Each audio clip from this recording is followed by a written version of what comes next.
some different laser bundles in different colors. We have not only the 445, but also 660 nanometer red and 405 nanometer violet. And our offerings are both really nice examples of the state-of-the-art in this type of technology. The 445 or the 405 is about a 500 milliwatt design with the standard lens, and you get what's called a G1 lens, which is a single element lens. You can get 650 milliwatts out of it. Beautiful. One thing you might notice is that, and this is unique to survival lasers, we're anodizing the heat sinks and the focus rings in the color matching, the wavelength. So we've got, you can come up and see these later if you want, but we've got all three of these colors nicely anodized. You can instantly pick out which one is which. Burns. Yeah, you know what? I can't safely do a demonstration in here, but if you're interested afterwards, I'll be happy. If it's dark out, I'll be happy to use the side of the hotel as a backstop or something. Not with windows on it, of course. But at a distance, they're safe to look at, but definitely not up close. The bundles we sell include, the complete bundles come with safety goggles. They're CE rated OD4, which means cuts the light down a factor of 10,000 or more. So you can look at the spot if you're burning something with it. Just about a week ago, this has been a big project we've been working on for about 3 or 4 months now. We brought out Survival Laser 2. It's not yet available on the web store, but we had a pre-ordering email list, and we're starting to sell those. This is it's a 1.8 watt nominal power, using the same diode, 445 nanometer, but driving it at a higher current. So we're driving about 1.8 amps, and we're getting about 1.8 watts out of it, plus or minus about 100 milliwatts. And with the G1 lens, you can hit 2 watts, so it's pretty neat. Anyway, it's been real exciting for me. It's just to step into a different technology, a different line of business, and there is application to rocketry that we might explore, more directly, that we might explore in coming months and maybe the next year or so. Anyway, I do have a limited quantity of the bundles here and some of the accessories, and for those that are interested in purchasing some, I'll give a 10% discount off, here at Naram, off the web store prices. So how much is it? Well, it depends on the bundle. The red bundle is $199, and the violet and the blue ones are $269, and Survival Laser 2 is $469. How does it compare to the Arctic Blue? The Arctic Blue, I own 2 of them. I own the G1 and the G2 versions. The G1 is about under 600 milliwatts, according to my meter, and the G2 was like in the 700 range. So our blue is much more powerful than the Arctic. And it's got lots of other advantages too. It's focusable. The Arctic is not. It's 1/3 the size and weight, and twice the power. It uses more readily available batteries. The blue lasers, the blue and violet, both use CR123 batteries, and or either the rechargeable or the primary versions. And we also sell an extension tube that you can screw on that allows you to use 2 18650 batteries. So it's very versatile from a battery point of view. Plus, it's made here, and you can contact me if you have any issues. I really liked mine. I bought one at Narcom from Gary, and I really like the interchangeability and modularity. You can change parts out, get extension tubes and different batteries. Compared to the other products that are in that line, Gary's is definitely the one that has the most interchangeability options and a competitive price, and the power output that actually is real on the meter. I really enjoy mine. Yeah, we test every one of them. They're all certified at the actual power. We're not giving you're not going to get home and find out it's only 500 milliwatts, or it's a watt. So, and we're accessible. You can see when you look at them, you can see that there is some crossover between RMS technology and like Art was saying, the modularity and so on and so forth. So, any questions on the laser stuff? Duty cycle of the heatsink and the diode? On the low power, the blue and the black, the violet and the reds, since they run at lower currents, they can be run longer. The red, we're saying it's continuous. The violet, like 3 minutes at least. The blues, on the standard blue, the 1 watt version, 1 minute with the aluminum heatsink and 2 to 3 minutes with the copper. The Survival Laser 2 is all copper. It's a whole special design with special heat sinking and so on, but we're still saying 1 minute on that one because you're dissipating 8 watts of heat out of this little thing. And you don't want to, heat kills the diode, so you don't want to get too hot. Can it be used as a knife, and what kind of things have you tried cutting with it?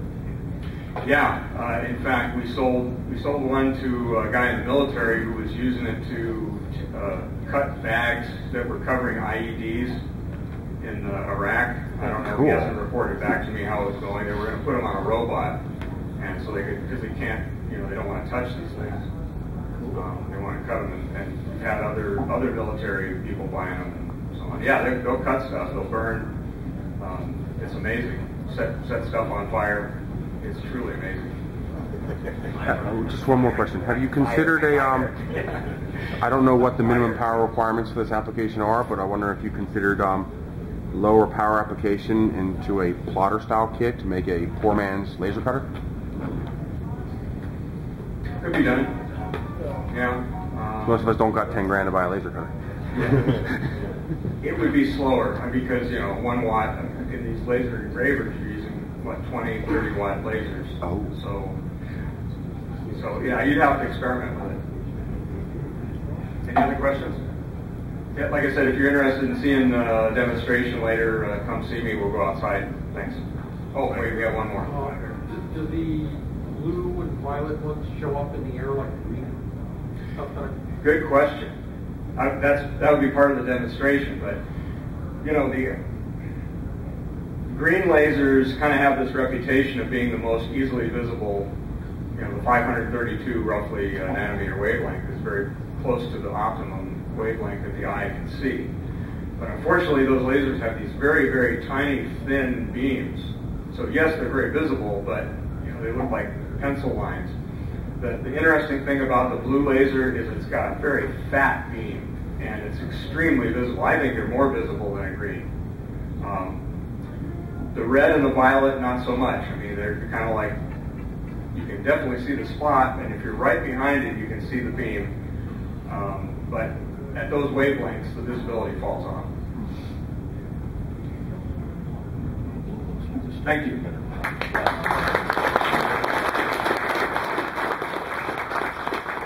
I got one question. Gary, how's Diane? Diane's doing okay. Cool. Yeah. There's one other thing, if you don't mind. There's been some rumors going around. I don't know where they're coming from, but people are asking, are you going to discontinue reloads and discontinue this and that? And the answer is no. We have no plans to discontinue 18 and 24 or 29 millimeter reloads. I don't know where that came from, but no, they're still going. Great. All right. Thank you, Gary. I think the next one we need to hear from is Tim from Apogee. I like your videos.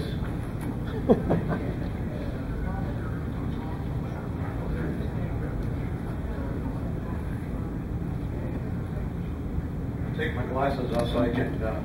You guys are getting better looking. You're getting too good looking. That's scary.